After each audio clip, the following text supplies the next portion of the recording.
누추한 집에서 누더기 차림으로 배를 고르려고 이 세상에 태어난 게 아니다. 나는 백만장자다. 라고 말하기만 해서는 절대로 백만장자가 되지 못한다. 우리는 이것을 원리라고 부른다. 여러분의 성공 도우미 부자의 언어입니다. 현재 잠재의식 바꾸기나 학원을 듣고 계신 분들이라면 영상을 꼭 끝까지 봐주시기 바랍니다. 조셉 머피 박사는 원래 목사였습니다. 성서에서 얻은 영적 지혜와 과학에 기반한 분석법을 결합하였습니다. 철학과 정신법칙을 통틀어 세계적인 권위자가 된 사람입니다. 인간의 마음이 인간 생명과 삶에 어떻게 영향을 미치는지를 연구하고 그 해결 방법을 보편적인 원리를 통해 전달하고자 하였습니다. 하지만 이 원리는 그냥 단순한 이론이 아니라 우리 실생활에서 이미 검증된 사실입니다. 이번 영상은 삶의 기적을 일으키는 내면의 보물창고 조셉 머피 잠재의식의 힘 내용이 포함되었습니다. 나는 한때 화학 관련 일을 했다. 수소와 산소를 2대1로 결합하면 물로 변한다. 가끔 물로 변하거나 대부분 물로 변하는 게 아니라 언제나 물로 되는 만고불변의 진리였다. 산소와 탄소를 1대1로 결합하면 일산화탄소라는 유독가스가 생성된다. 하지만 산소와 탄소를 2대1로 결합하면 동물에게 해를 끼치지 않으면서 동시에 식물에게 꼭 필요한 이산화탄소가 발생한다. 우리는 이것을 원리라고 부른다. 잠재의식에 작동하는 원리는 근본적으로 이와 다를 바 없다. 화학적 힘을 활용하려면 화학 원리를 배워야 하듯이 잠재의식의 힘을 사용하고 싶다면 잠재의식의 원리를 배워야 한다. 물질에 열을 가하면 부피가 팽창하는 것은 보편적인 진리다.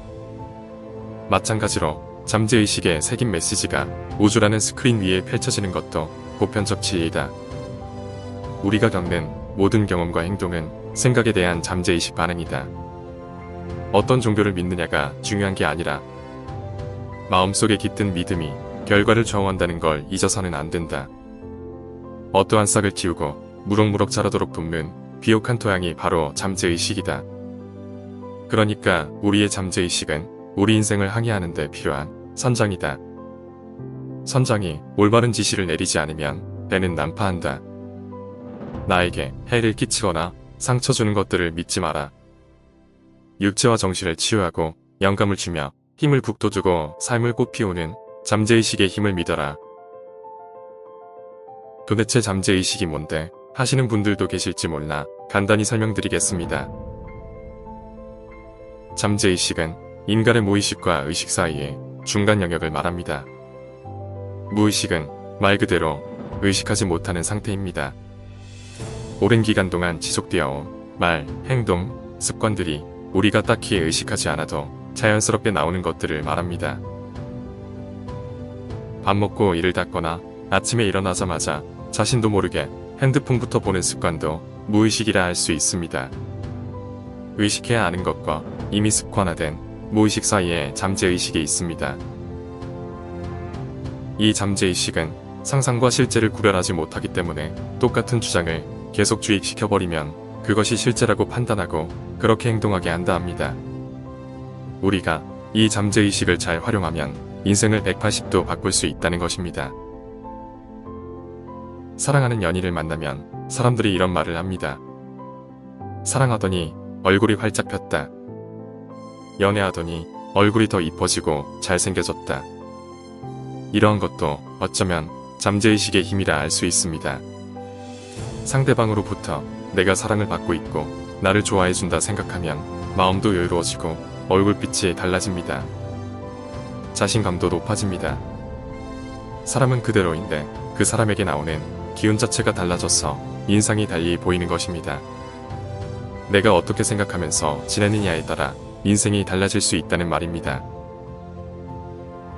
고대 성직자들은 아픈 환자들에게 가짜 약을 주면서 이 약을 먹고 잠이 들면 신이 몰래 찾아와서 병을 고쳐줄 것이다. 이렇게 치면 암시를 걸었습니다. 그런데 실제로 가짜 약을 먹은 대부분의 사람들이 병을 고쳤다고 합니다. 과학자들은 상상 속에서 아이디어를 발전시킨 뒤 잠재의식의 아이디어를 받으면 이를 재구성하여 현재의식에 일깨워준다는 사실을 알고 있었다.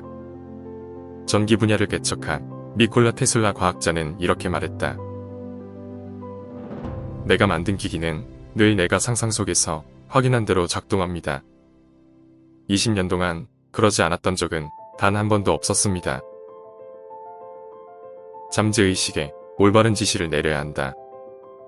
지시를 제대로 내리면 운명이 바뀐다. 이전에 어떤 구독자님께서 이렇게 댓글을 남겼습니다. 저는 오히려 직관대로 따라하고 상황만 더 안 좋아졌습니다. 생각대로 하면 오히려 반대의 결과가 나왔습니다. 그래서 저는 무언가 생각이 나면 아예 생각을 밀어내려고 했습니다. 뇌 과학자들은 잠재의식에 우리가 원하는 방향을 계속 주입하다 보면 그것이 때로 직관이나 직감으로 나온다 하였습니다. 그 직관은 우리에게 나아갈 방향성을 알려주는 우주의 응답과 같다고 말입니다. 하지만 이러한 댓글을 남기셨던 분은 왜 상황이 매번 반대로만 갔을까요? 두려움은 확언을 무력화한다. 그렇게 해봤는데 저는 효과가 없던데요. 몇 주간 몇 달간 나는 부자입니다. 나는 번영합니다. 라고 말했는데 아무 일도 일어나지 않았어요. 수년간 수많은 사람들이 이렇게 불평했다. 하지만 그들은 자신이 나는 부자입니다. 라고 말할 때 자신에게 거짓말을 하는 느낌을 받았다고 한다. 온 힘을 다해 나는 번영한다고 확언했는데 상황만 더 안 좋아졌어요. 하긴 그 말을 하면서도 말도 안 된다고 생각하긴 했어요. 현재의식이 그 말을 거부하고 있었기 때문에 입 밖으로 주장하고 확언한 내용과 정반대되는 일들이 발생했다. 아무런 효과가 없었던 진짜 이유는 그 말을 한 지 10분이 지나자마자 두려운 생각이 마음속을 비집고 들어와 긍정적인 확언을 무력화시켰기 때문이다. 나는 백만장자다. 나는 백만장자다.